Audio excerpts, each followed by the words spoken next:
Hello! Today we will talk about the multivariate normal distribution, its properties and the pros of those properties. It is important for us as many multivariate techniques are based on the assumption that the random sample follows multivariate normal distribution. However, the real data is rarely exact normal, but we can still approximate it because of the central limit theorem and its corollaries. Say that random variable x follows normal distribution with mean mu and variance sigma squared. What does it mean? Well, it has probability density function given like this, and it is defined for every x. Okay, so what do we have here? We have variance and the expected value or the mean. What we know is that this probability density function is bell-shaped. Let's go to GeoGebra to see how does it look. Okay. What we have here is standard normal distribution. So this is probability density function of a standard normal distribution. It means that the mean is 0 and the variance is 1. So as we can see, it is a bell-shaped curve. And we can also see the area between two values. Let's, for example, see what is the area between -1 and 1. So it is the probability that the random variable x takes value from -1 to 1. So it is one standard deviation left from the mean and one standard deviation right from the mean. As we can see, this probability is approximately 0.68. Let's see what happens if we put 2 standard deviation. So because standard deviation is 1, we get something about 0.95. So this is the probability that the random variable is going to take values between -2 and 2. Let's see what happens if we change mean, for example, to 4, and we change the standard deviation to 2. So the variance is 4. Let's see what happens if we take, for example, one standard deviation to the left of mean, so from 2, and one standard deviation to the right of mean, so it is 6. We again get something about 0.68. And if we go 2 standard deviations, so from 0 to 8, we can see that we actually get the same probability as we got for the standard normal distribution. So this is a nice property that stands for any choice of the mean and standard deviation. Usually in statistics we are interested either in right tail or the left tail. So this is right tail or the left tail of the distribution.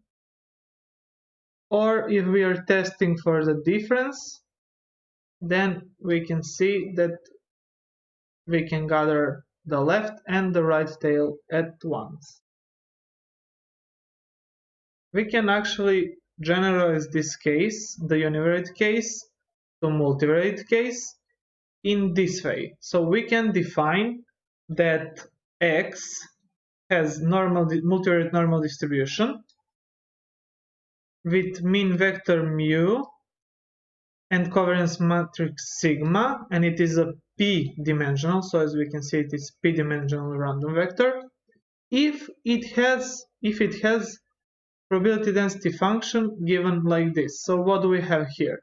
1 divided by 2p, p divided by 2, and this is determinant of our covariance matrix, square root of the determinant, so this is a number, times e to the power of a number. So x minus mu, because x is p-dimensional vector, it is 1 times p because it is transposed. Same here, it is p times 1. And our covariance matrix, in this case, because this is our p-dimensional random vector, it is p times p, but on inverse of this. So another important assumption in the definition is that the covariance matrix is actually positive definite. As we said earlier, when we have a positive definite matrix, its inverse actually exists. So this is well defined. As we can see, this is number. So, and this exists because it is positive definite. The determinant is not 0. So it is well defined probability density function. As you can notice, it is well generalized for the univariate case. So when we take determinant, in this case we have just sigma squared because here we have only variance. And when we multiply this, we actually get only quadratic form because here we have x minus mu, so it is x minus mu squared. And the inverse of sigma squared is 1 divided by sigma squared. So it is well generalized for the univariate case. Later, when we solve some problems, we will see how does the probability density function look like in bivariate case. So by bivariate, we mean that we have only 2. Let's see how the bivariate normal distribution look like in 3 dimensions. So first, we will run this code. So this is our R code. Okay. And what it actually yields is this. So this is our bivariate probability density function in 3 dimensions. So because the mean in the code is 0, 0, we can see actually that the most points are here. So 0, 0. What we can actually see here is that the values are not correlated. And how can we see it? Well, with large or small values of one, we get large or small values to the other one. So we can see how it actually looks like. Let's see how will it look if we take a correlated sample or two correlated random variables. So after changing the covariance matrix values, we can now see that there is actually correlation between those two variables. And how we can see that? Well, with, for example, small values of this, we have small values of the other one. So we can say that it is positively correlated. It again stays bell-shaped. However, we can see that there is strong correlation between those two. Okay, let's see what happens if we have negative correlation.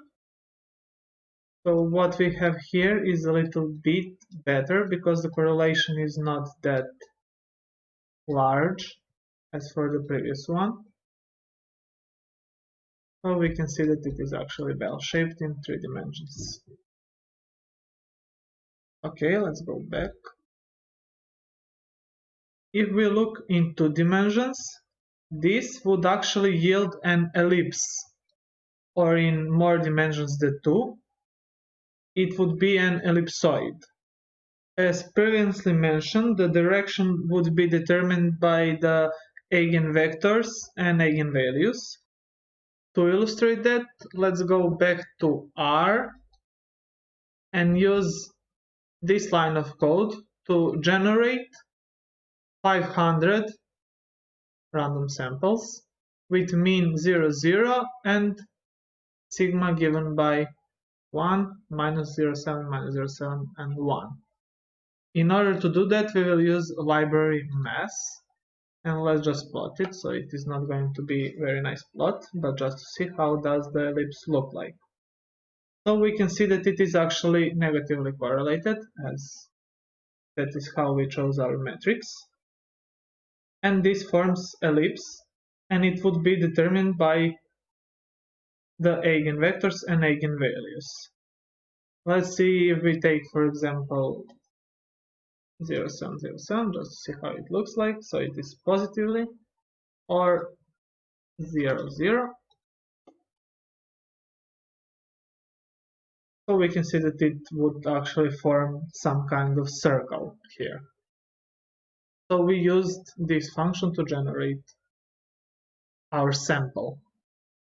depending of our choice, we can create contours like 50% or 60% or even 95%. The contour would contain that amount of samples that we choose. So it would be the constant C that we mentioned earlier. Okay. So this is one way to define the multivariate normal distribution. However, there is an alternative definition that we can also use, either as a theorem or as a definition. So if we define that a random variable x has normal distribution with those parameters like this, then we have to prove this alternative definition, or if we use this alternative definition, then we have to prove this one, this part that we use as the definition. So the alternative definition says that x has multivariate normal distribution, so it is a p-dimensional vector, if and only if this linear combination has, so this is normal distribution but univariate normal distribution for any choices of C that are non-zero. Okay, so here we have equality, if and only if. So from the right to left, if every linear combination for vector that is not zero vector has univariate normal distribution, then we know that x has multivariate normal distribution, and the opposite. If x has multivariate normal distribution, then any linear combination such that satisfies this has univariate normal distribution. In our case, we will use this definition, and we will have to prove this alternative definition in order to use it. Okay, so the characteristic function of multivariate normal distribution by the definition can be proven to be this number.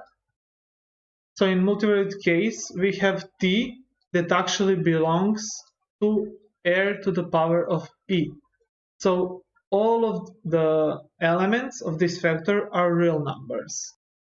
It will not be required to know the proof of this, just to know how it looks like, as it is important for our proof of this theorem later.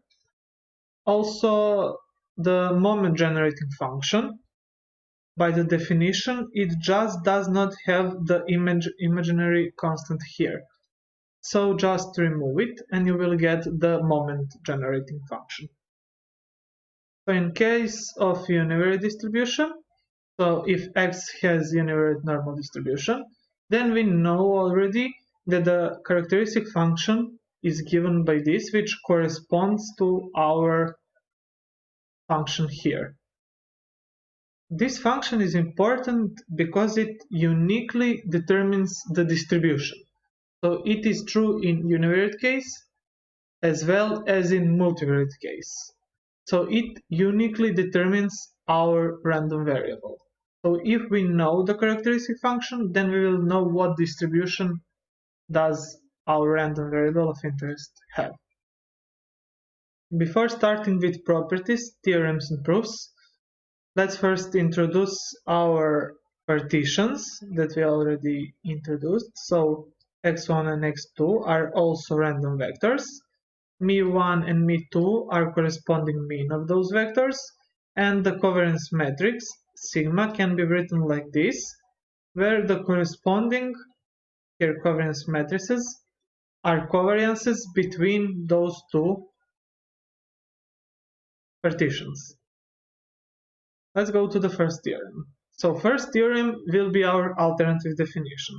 So x has multivariate normal distribution if and only if any linear combination, okay, has univariate normal distribution for any vector c that is non-zero.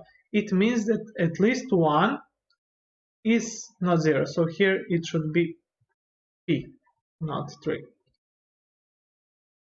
So from the left to right, that it has normal distribution with its mean and this covariance is easy to prove.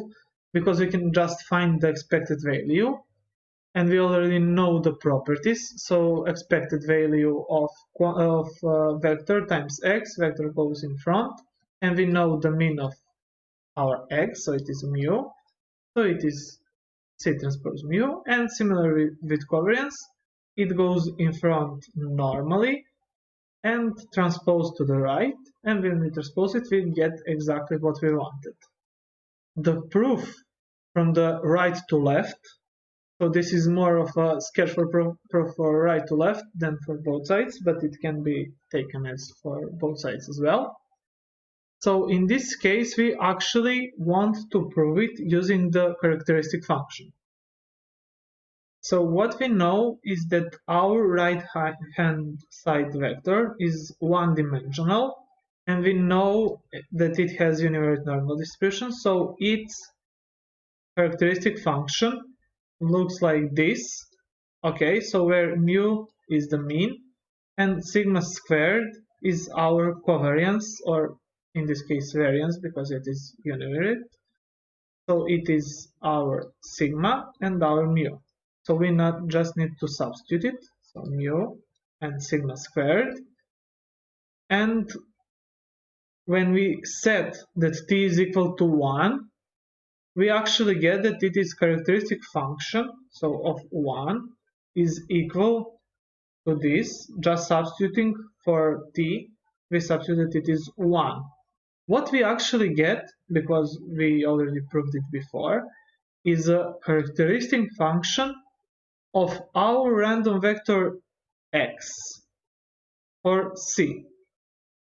As this is true for every choice of vector C, we can see that this function is totally determined by our C transposed X linear combination. To be more precise, we here use inverse Fourier transformations. So again, the distribution of our random vector x is totally determined by our univariate distribution for fixed C. So for any fixed C that is not zero vector. In that case, we can say that random vector x has normal distribution with mean mu and sigma as its standard, as its covariance matrix, because the characteristic function uniquely determines the distribution of the random vector. Let's go to the second theorem that says that let x has normal multivariate distribution with mean mu and sigma our covariance matrix. So assume it is bold from now. And consider our random vector y that is a linear combination, or say actually k linear combinations of our random vector x that has rank. So rank of this constant matrix is k, that is smaller or equal than p. Then our new vector has normal distribution with, so it is k-dimensional vector, and it has normal distribution with mean C me and C sigma C transposed. So what we want to use here is our theorem 1, or our alternative definition, that says that if any linear combination of our vector y has univariate normal distribution with this mean and this covariance matrix, that is A is obviously non-zero, then we will have that our y has this distribution. So let's say that A is arbitrary non-zero vector, and prove that actually this linear combination has normal distribution. So if we prove that for every distance, then we will know that our y actually has normal distribution. So what happens? What is A transposed y? So just by substituting values, we get that actually A transpose C is 1 times P vector. So it is a transposed vector, say B transposed X. It has normal distribution. Why does it have? Because our X has multivariate normal distribution. So by theorem 1, because it has normal distribution, then any linear combination has univariate normal distribution. In this case, we have a linear combination of our vector x.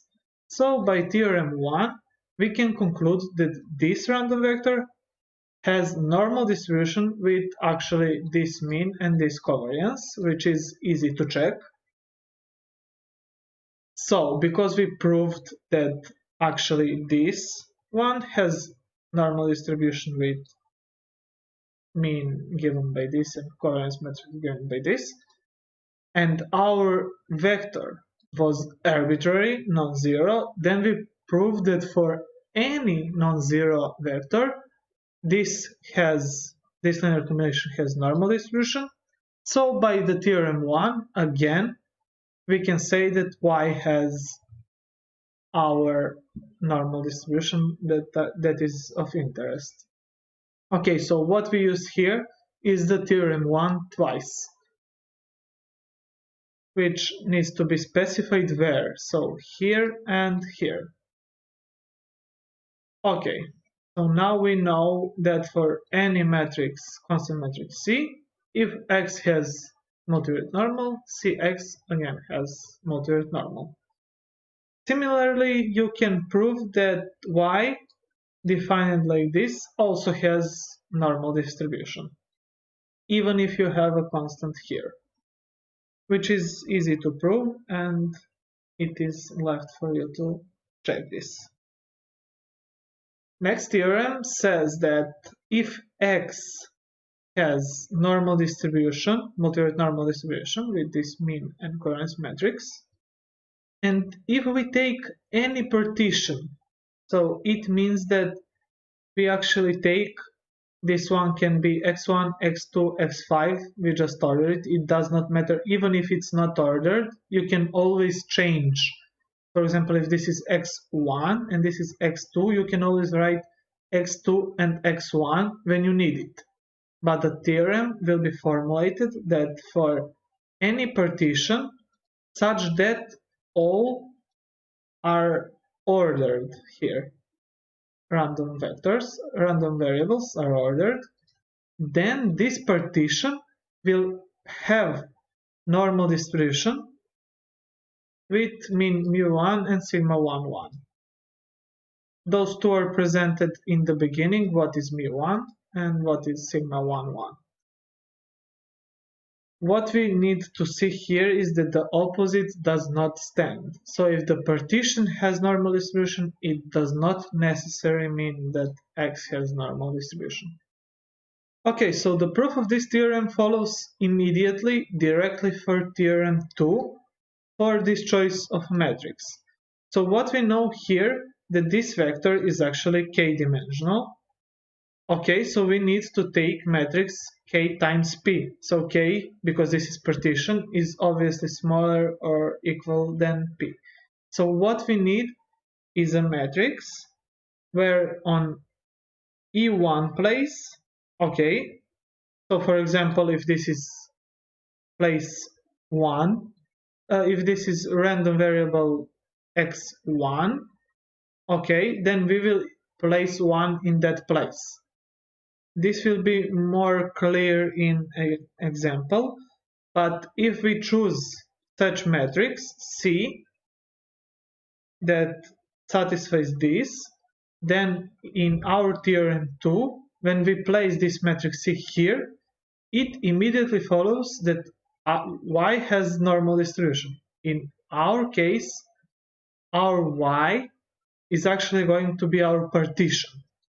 So it will have the corresponding mean and our covariance matrix. So here we use only theorem 2. What do we actually mean by this matrix? So in example it is much more understandable. So say that our partition is x2, x3. Okay, so our I1 would be 2 and our I2 would be 3. Okay, so we can take our matrix C to have 1 in our second place, because this is 2, and 1 in our third place. In that way, when we multiply with our vector x, what we actually get is 0, 0 times x1 plus 1 times x2, 0 times x3, 0 times x4, so it is actually only x2. Similarly, when we take this row times this column, we only get x3, so this is actually our partition x1. And it obviously has normal distribution with the corresponding mean and covariance matrix. We talked about that earlier, so if you don't understand how to compute the mean and covariance, you can always ask. Okay, let's go to the next theorem. Before going to the next theorem, just to mention, if we had vector x3, x2, we could still get its distribution just by substituting those two values, okay? And this theorem would still hold because you can always switch positions and get what is your vector of interest. So this is a nice generalization of what we have for univariate case. So if the two partitions are independent, then the covariance between those is zero vector, as well as the opposite. If covariance of the two vectors is zero, then x1 and x2 are independent.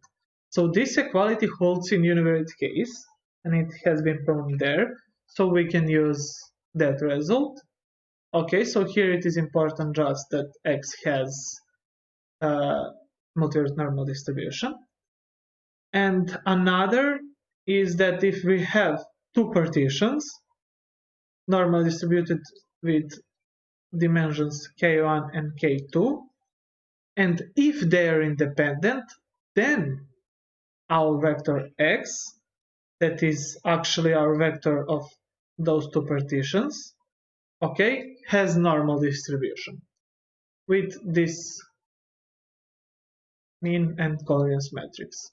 So if they're independent, then the vector has this distribution. Okay. What is always true? So for any partitions or any vectors, any two vectors, it is true that if they are independent, then the covariance is zero. So this is something obvious, which we'll just state here. It is in univariate case same result. So the proof of this theorem actually holds from univariate case.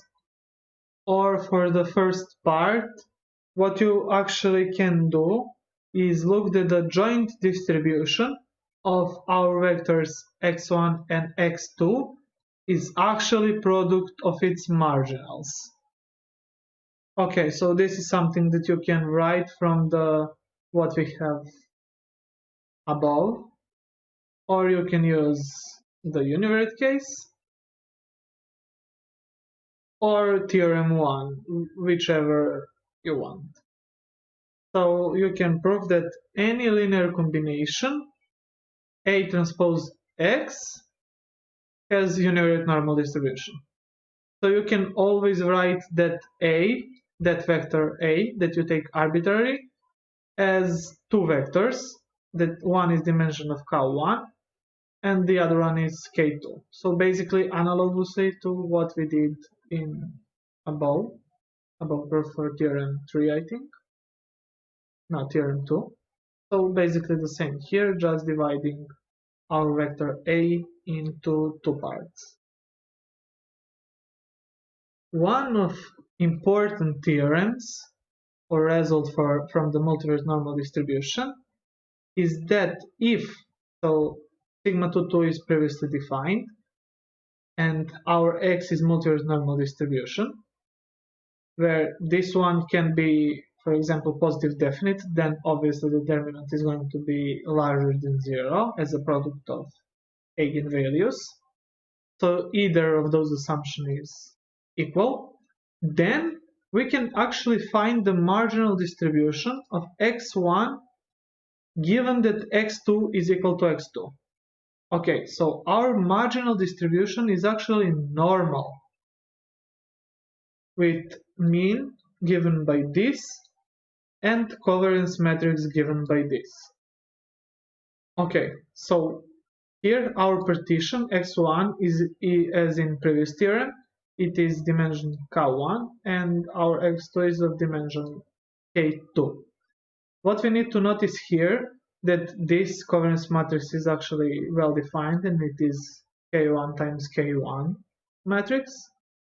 So how you can actually remember it is that it goes 1, 1, 1, 2, 2, 2, 2, 1, and only one is inverse. So it is actually easy to remember, but you will always have this available. And this is the mean of this distribution, of this conditional distribution, not marginal. I believe I said marginal distribution, but it is conditional. The proof of this theorem is somehow constructive, so you won't need to start with a matrix to prove it. There are also some alternative proofs, but in this case we will not prove it. You can see proof in suggested literature. Also, this theorem is really useful, so this conditional distribution in like Kalman filtering, time series, forward filtering, backward sampling.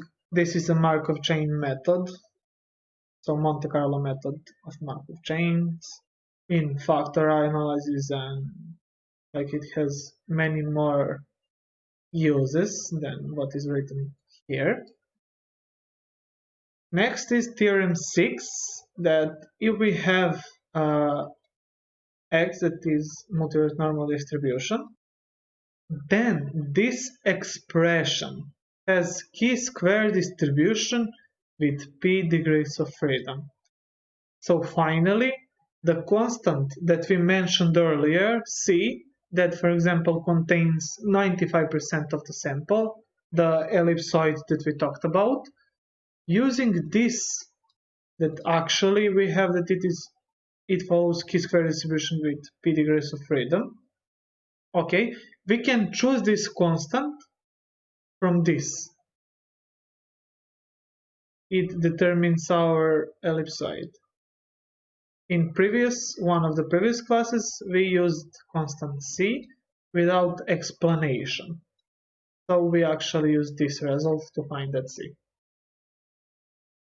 Okay, so this is some kind of quadratic form of our x1, x2 to xp. As we know that chi-square distribution is actually a sum of identically independently distributed univariate normal distributions squared, then our goal is going to be to write this quadratic form in such a way that it actually satisfies this. If we do it, then we will know that this follows chi-square distribution with p degrees of freedom. Okay, let's prove it. So we are starting with our quadratic form. It is equal to, because we can always write our sigma, so just sigma, in our spectral decomposition, because the matrix is positive definite, so we can find corresponding eigenvalues and eigenvectors in order to write it as a sum. However, we have inverse here, so we need to use a theorem that gives us that actually 1 divided by lambda I is corresponding eigenvalue to our vectors AI, EI that are eigenvectors of our sigma. So you can see the proof in of the suggested literature if this is not obvious. So our eigen decomposition or our spectral decomposition of this matrix is this sum. Okay, so here we use spectral decomposition and this explanation how, and that we use corresponding theorem here. Then as the values are constant, so this one is constant, it is not a matrix, so it can go in front. We cannot move the matrices, but the constant can go. And this is sum of some matrices, so the sum can go in front as well. Okay, then we will use the property of transpose. So actually, when we transpose this part, we will get this one. Why? So by the property of the transpose, this one is going to the right, okay, but transposed. So EI transposed is just EI, and X minus mu transposed is X minus mu transposed. Okay, and this stays the same. What we need to notice here is that this one is 1 times P, and this one is actually P times 1. So when we multiply those two matrices or vectors, we actually get a number. So we have a number times the same number. Okay, so it is our number but squared. Also we can take square root of lambda e and put it in one bracket.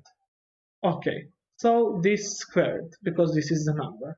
What is important here to mention is that our eigenvalues are non-zero, so we can divide and we can actually take square root of this. So it would be required to write somewhere, and they're also positive, so this is why we actually have the square root. So what we got here is this is so our univariate, so one-dimensional random variable. Okay, we actually get one-dimensional random variable squared. Okay, so what we need to prove is that our one-dimensional random variables z1, z2, zp are all normally distributed. Okay, so that they all have standard normal distribution, so mean 0 and standard deviation 1, and they're independent. We can do it by using theorem 4. So let's go back to the theorem 4 for a second. So by the theorem 4, if we take, so we have like multiple, let's say, partitions, and we have that the covariances are 0, so multiple partitions of this one, and that we have that between those are 0, so this is identical matrix, so it has only one on diagonal, okay, and 0 elsewhere. Then we can see that there those z1, z2, and zp are independent and that they have 0 mean. So this is what we need to prove. Okay, so our vector z can actually be represented as multiplication of our p times p matrix. So this is our, we can say this one, and our x minus me vector. This vector has normal distribution with mean 0 and various sigma by the second theorem. So this is the theorem where we had x minus d. Okay, so we know that this one has normal distribution, and we also know that it is a vector. Okay, and this one, this is our matrix of constant, so it is not a random variable, and we can denote this as A. So we can use again our theorem, second theorem, that says that C times our vector has normal distribution with mean corresponding to what is given there and covariance of Z. Okay, so the mean is 0 because the mean of this vector is 0. So anything times our zero vector is going to be 0. But let's find the covariance of this vector. So covariance of A and our x minus mu. So covariance of x minus mu is equal just to covariance of x. So covariance of z is equal to A covariance of x minus mu, which is covariance of x, times A transposed, which is actually A sigma A. Okay, so by substituting A, and this is our A transposed, so those are now our columns, okay? And this is our spectral decomposition of now sigma, okay? What we actually get is multiplication of this times everything, okay? Which can be represented as, for example, this one. It can be represented in multiple ways. So we are looking just at this part, this multiplication. What we have here is our, let's say now, A1 transposed and our sigma. So this is our sigma. Okay. So AI transpose sigma, when we transpose it by the properties of transpose, is equal to this. Okay. Then, because this is symmetric matrix, sigma transpose is equal to sigma. So we can just leave it as sigma EI. And then, because sigma EI, we know that EI is eigenvector of sigma. We know that sigma EI is a lambda I EI. So this is corresponding eigenvalue to this eigenvector. And the transpose does not affect the constant, but only the vector, so we get lambda I E I transposed. Okay, when we divide it by square root of lambda E, because we have this one here, okay, we actually get square root of lambda E, E transposed. This is one way to get it. Another way is to do the simple matrix multiplication. By doing simple, so this you know how to multiply matrices, you can see that because those eigenvectors are chosen in such a way that they are orthogonal, you can see that, for example, A1 transpose A2 is 0, but A1 is 1. So in that way, when you multiply this, so this one in our sum, okay, we actually get only this vector. So this is another way, simple matrix multiplication, but it's easier to see like this. And then in the end, now we have to multiply the matrices, as we have that E1 transposed E1 is 1, so we have element 1. Okay, then E1 transpose E2, it is 0, so we have 0. Okay, and that corresponds to everything. And square root of lambda 1 times 1 divided by square root of lambda 1 is 1. So what we actually get is identity matrix. So we have only on diagonal ones. So what we can actually conclude is that our random variable z, because this has normal distribution by the theorem 2 or 3, with the CZ, Cx, we can conclude that z has normal distribution with mean 0 and our covariance matrix IP times P. So what we know by the theorem 4 is that all those random variables are independent and obviously identically distributed because their mean is 0 and standard deviation 1, and their standard normal. So this gives us our result that actually this is a sum of our squared standard normal distributions. Okay, so this is sum of squared standard normal distributions, which is by the definition a chi-square distribution with p, okay, p degrees of freedom. So this is basically the proof. Even though the proof is not written, so those are the notes. It is not written in detail. You would be required to write in much more detail. So everything that I say, you would need to write, just to make sure. Okay, so corollary of this theorem is that the probability of this quadratic form, that it is smaller than our t-squared distribution. So this is our corresponding quantile, okay, to be equal to 1 minus alpha. So, for example, for choice of alpha 0.05, we can find this quantile, and it is going to represent our constant c squared when we want to draw ellipsoids or similar. So this follows because our random variable has chi-square distribution. Okay. And those are our corresponding quantiles. This might be more clear if we go to GeoGebra, okay, and select here chi-square distribution.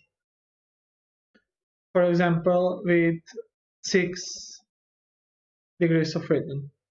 Then we can always find this probability. For example, what is of interest there, what we wrote, that probability that x, in our case, our quadratic form, is smaller than our quantile, so smaller than this number, is equal to sum 1 minus alpha. So if we want probability or alpha to be 0.05, our constant c, when we have 6 degrees of freedom, would be 12.59. So this is how you can illustrate how to find that constant c squared because of the distribution of our quadratic form. Okay, hopefully this is okay.